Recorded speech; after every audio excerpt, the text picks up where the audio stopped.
हमारी जो वीडियो की ईंट हुई थी वो हार्ड वाल पे होती है। अब हम पढ़ेंगे क्या सेमी न्यूलर वाल होती है ना, उसकी जो थोड़ी सी स्ट्रक्चर है वो पढ़ लें। एमसीक्यू आता है, इम्पोर्टेंट है। ठीक है बेटा, जो इसमें जो एक होता है कॉर्डियाई टेंडिनाई। कॉर्डियाई टेंडिना क्या होता है? ये हार्ड स्ट्रिंग होता है, ठीक है।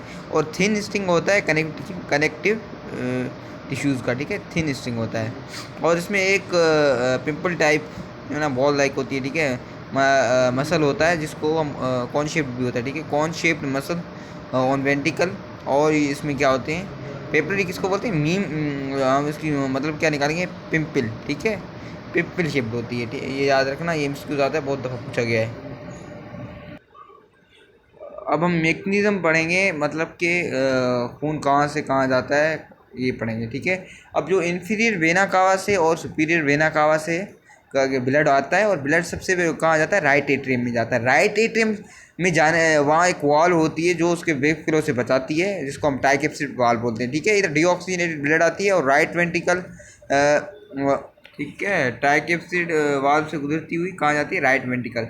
राइट वेंट्रिकल के बाद जाती है इसको राइट वेंट्रिकल से जो लेके जाती है जो हम बोलते हैं उसको पल्मोनरी नर्व जो होती है वो लेके जाती है, ठीक है।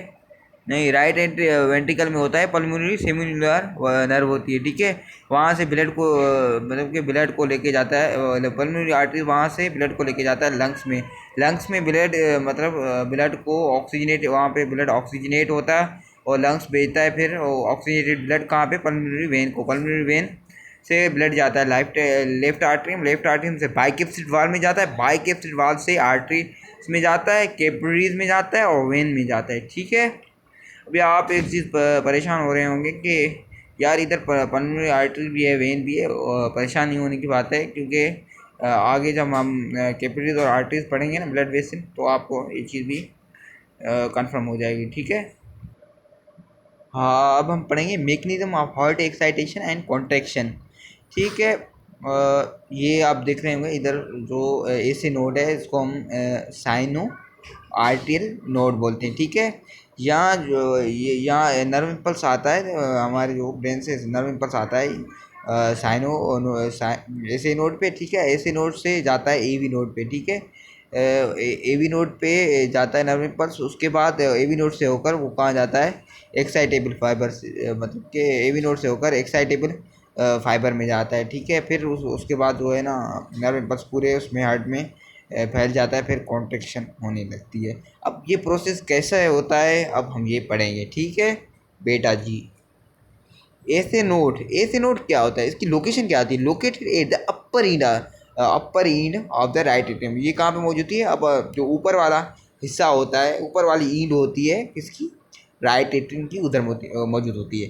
फंक्शन इसका क्या है? फंक्शन ये इलेक्ट्रिकल इम्पल्स को भेजती है कहाँ पे? आर्टियल मसल।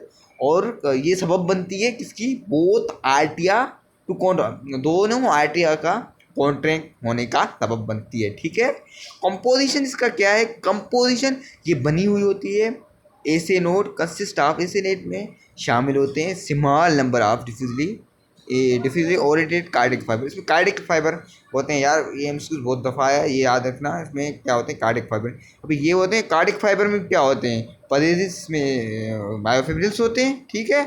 और फ्यू फ्यू जो होते हैं नर्व ईडिंग होते हैं, जो हमारे ऑटोनॉमस नर्व सिस्टम में होते हैं, ठीक है। ये भी याद रखना। पाथवे ऑफ नर्व इम्पल्स हम पढ़ेंगे, ठीक है। पाथवे ऑफ इम्पल्स में क्या होता है? इम्पल्स जाता है हमारे एसी नोड से ट्रेवल करता है, हमारा जो मस्कुलेचर आरटीएम होता है वहाँ जाता है, ठीक है। और उसके बाद जाता है एवी नोड को, ठीक है। एवी नोड क्या है? AV node bundle of muscle. इसमें क्या होते हैं? बंडल ऑफ मसल फाइबर होते हैं, प्रोपिगेट होते हैं। प्रोपिगेट मतलब कि स्प्रेड होते हैं, फैलते हैं। द रेगुलेटरी इम्पल्स जो इसमें क्या हो जाती है, एवी नोड की जाने वो रेगुलेट मतलब कि पूरे उसमें हार्ट में रेगुलेट हो जाती है थ्रू एक्साइटेबल फाइबर होते हैं, ठीक है। इन द इंटरवेंट्रिकुलर सेप्टम, जो जहाँ पे इंटरवेंट्रिकुलर सेप्टम होता है, टू द मायोकार्डियम, जो मायोकार्डियम वाले साइड पे होता है, ठीक है। वेंट्रिकल्स में जो होता है। बस इसको थोड़ा समझ लीजिए, ईजी है वैसे, कोई मुश्किल नहीं है, बुक में पढ़ लेना। डिले अब हम पढ़ेंगे डिले, मतलब कितना टाइम लगता है। इस नर्व इम्पल्स को ए सी नोड से ए बी नोड तक जाने में 0.15 सेकंड लगते हैं, ये याद रखना, बहुत इंपॉर्टेंट। ठीक है, अब जो 0.15 सेकेंड है ये बहुत इंपॉर्टेंट MCQ है, पास्ट पेपर में बहुत आया हुआ है, इसको भी देख लेना। और रीज़न क्या होती है, मतलब कि जो नर्व इम्पल्स दाखिल होती है आर्टियल सिस्टोल में टू बी कंप्लीटेड, जो कंप्लीट होती है बिफोर मतलब वेंट्रिकुलर सिस्टोल से पहले। ठीक है, और ये आपको क्या बोलते हैं, ठीक है, सिस्टोल हम बोलते हैं, कॉन्ट्रैक्शन, सिस्टोल कॉन्ट्रैक्शन होती है ना, उसको बोलते हैं। ठीक है, ये याद रखना।